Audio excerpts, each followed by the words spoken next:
This episode was sponsored by THQ Nordic.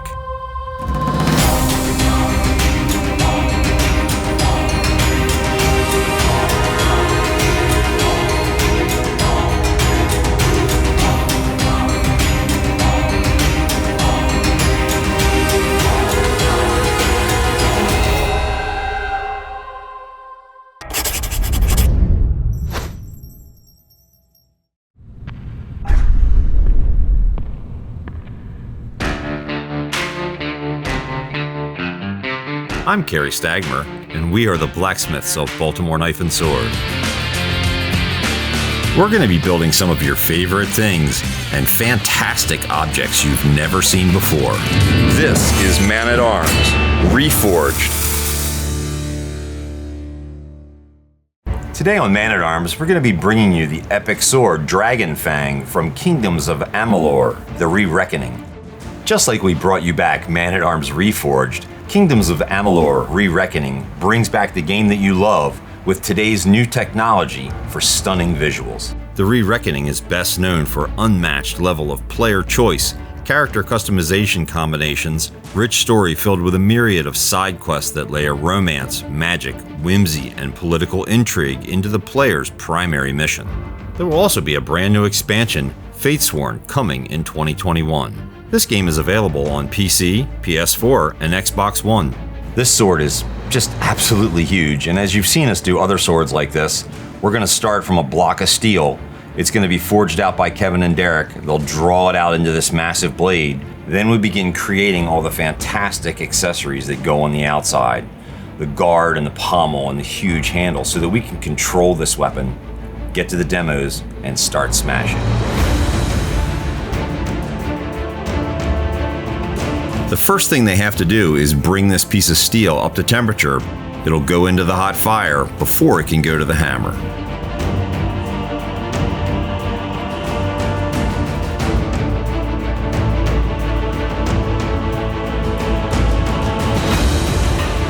The blacksmiths now begin driving down the point. They're taking hammers, driving it by hand, creating this form.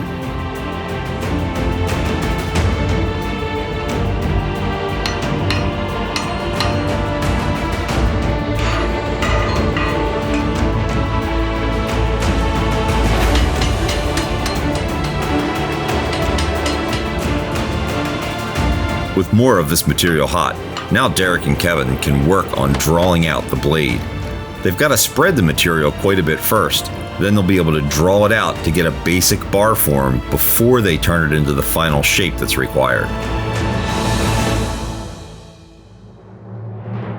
We lock a spring fullering tool onto the anvil of the power hammer. This allows Derek to spread the material much wider, much faster than he could do if he was using flat dies, or certainly if he was trying to do it with a hand hammer.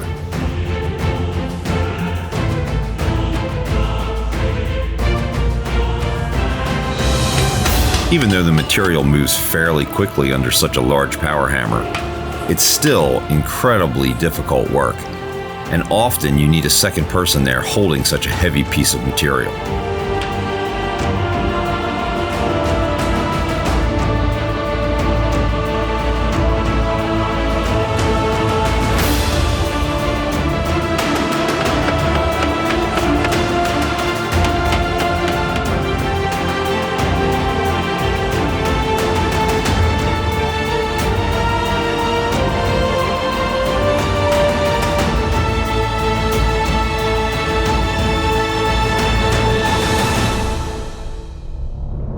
So now I'm going to turn the pommel for this sword. I'm going to start with this chunk of steel, and we're going to start from the pointed end and work our way up to the wider end towards the tip of the sword. Then we're going to flip it around, and we're going to put a threaded hole threaded onto the end of the sword and tie everything together. He's using our South Bend lathe. Even though it's old, it's a very nice machine.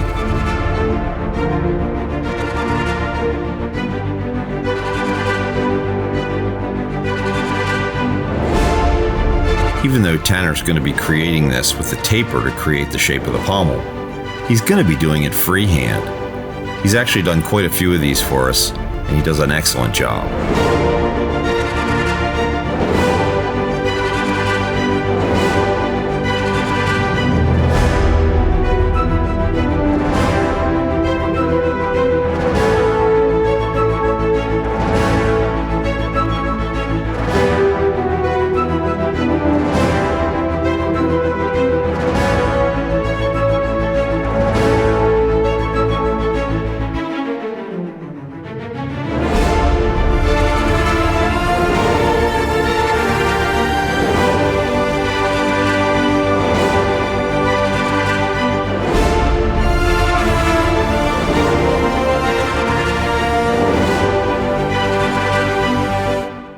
So we've got the blade, the width that we want it. Next step will be drawing the tip out. This is a really heavy bar of steel. It's so heavy, it's so hard to manipulate. Thankfully, we're both farriers and we know how to work together. We'll be good to go.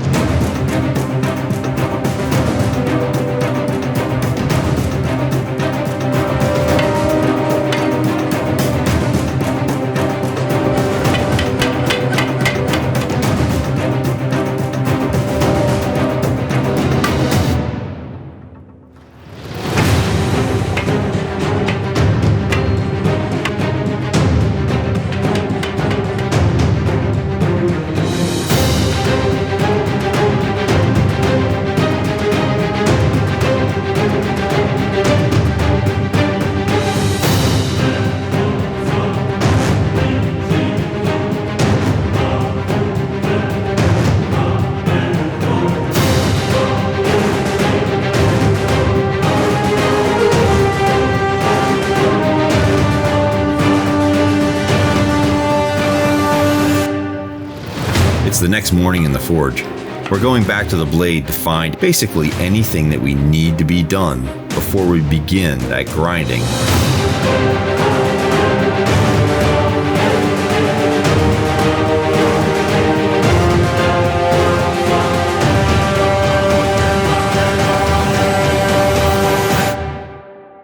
So we're working on the Dragon's Fang sword. Kerry has created a nice big metal template. I have a big old slab of oak. We're going to lay this on here, take some rough measurements, get a rough profile. I'm going to do a quick sketch just so we can get some proportion size.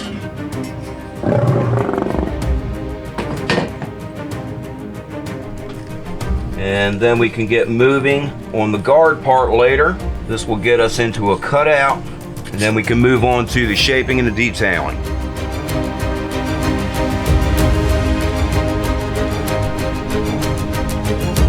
We do have a couple of spots where there's excess material.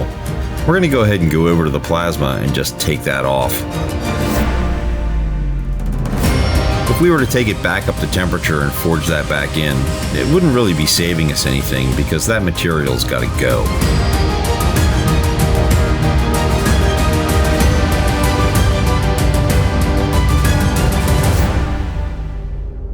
Here I have Dragonfang. Kevin and Derek did a great job of forging this out. Now I'm going to go through, true it up, and start rough grinding it. It's been so long since we've ground any of these giant swords. I'm not sure we all remember just how much work it is. Bill's going to grind it and get it close for us so we can get it into the heat treating.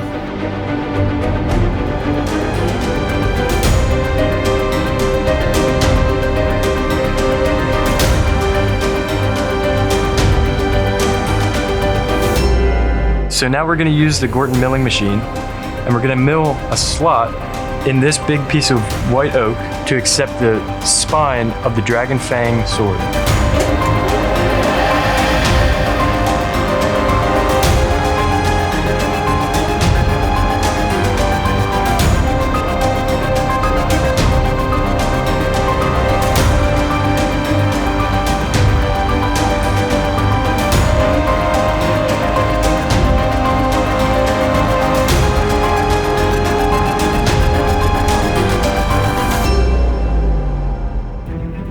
So we've got to take a lot of weight off this sword. Bill's going to get back into it. He's going to be working side to side, more like we do when we're hollow grinding. It just allows you to see the edge on these huge swords.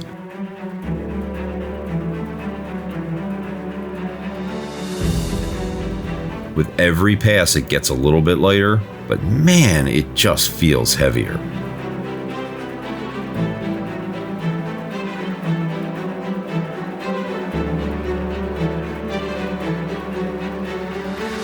Now that we've begun the detail sculpting on the overlay for Dragonfang, we're going to shape carve this a little bit. John has cut the pass-through for the tang. I'm going to take this to the sander, and then I'll move on to the overlay sculpting into the details.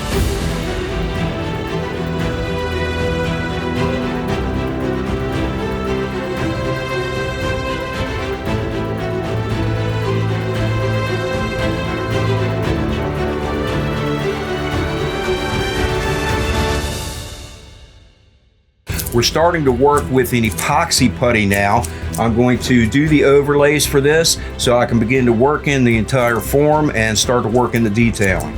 It's really hot today, which is really going to cut into my working time for the epoxy putty, so I have to work pretty fast before this begins to stiffen up and I start to lose the ability to form it the way I want.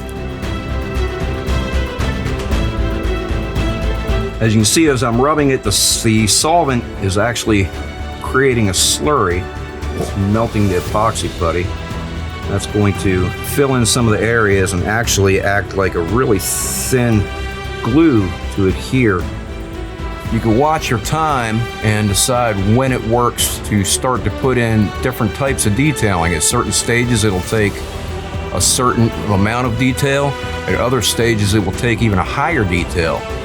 If you go too long, it won't take anything.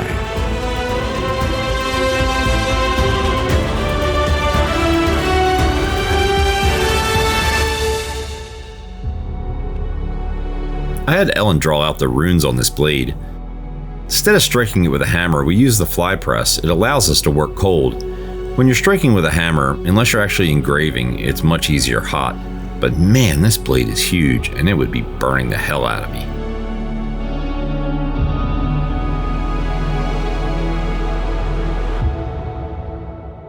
We're working on the guard.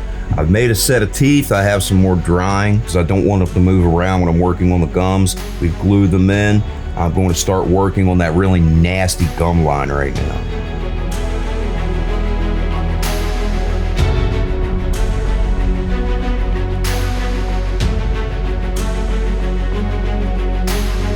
I let this brush get stiff. I didn't clean it. So it's going to add a little bit of line texture. Ferenc has been sculpting the guard and the top piece for this. I also had to set this up, getting ready for heat treat, and make sure it fits before we go to that final step. Now that we have these dry fit, we can work the transition in between and get these puppies ready for demo. I've been flipping this blade over back and forth to get the heat nice and even.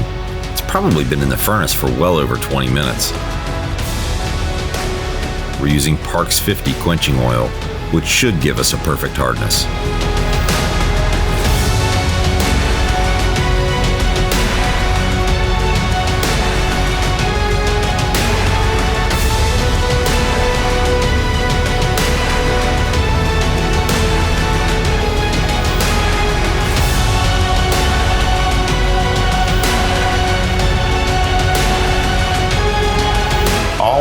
Right now we'll be taking some of the loose mill scale off.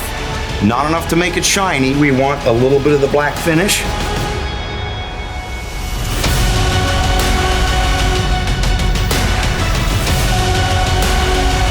When I'm done here, it'll be moving on to Bill, and he will be doing some more finish work and brightening up the edges for us.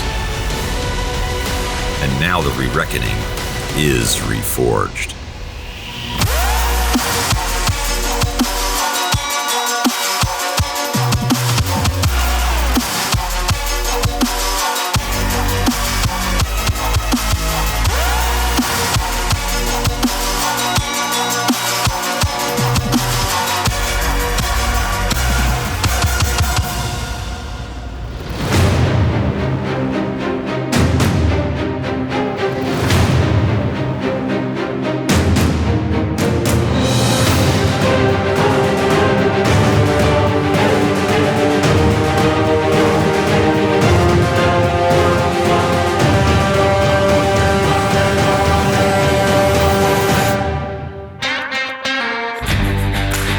Click here to subscribe, or click here to see more episodes.